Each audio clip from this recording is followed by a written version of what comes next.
এই লোকটাকে পৃথিবীর যে কোনো জায়গা থেকে খুঁজে বার করো আর জিতে নাও 10,000। Okay. তোমাকে হাওয়াইন শার্ট, হাফ প্যান্ট এবং এই জুতো পরা একজন বৃদ্ধ লোককে খুঁজতে হবে। এটা করার জন্য 48 ঘন্টা সময় আছে। যাও।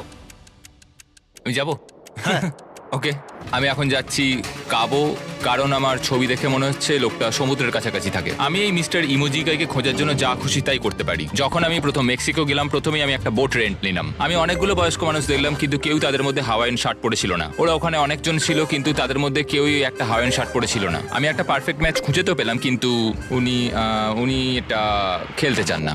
নতুন প্ল্যান, আমি 10টা হাওয়াইন শার্ট কিনলাম আর তাদেরকে দিলাম, দেখি তারা এটা পরতে চায় কিনা। 2 ঘন্টা কেটে গেছে, আমার মনে হচ্ছে এটা কখনোই কোনোভাবে সম্ভব নয়। আমি নিজেকে পরাজিত ঘোষণা করেই দিয়েছিলাম, কিন্তু সেই সময় অদ্ভুত একটা ঘটনা ঘটলো। আপনারা বিশ্বাস করবেন না, আমার সামনে কে বসেছিল। আপনাকে দারুণ লাগছে। আমি মিস্টার বিস্টকে কল করছি। হেই, কনগ্রাচুলেশন, তুমি এই মাত্র জিতে নিলে $10,000। কি মানে? আরে সত্যি? আমরা কি হেলিকপ্টারে যাবো?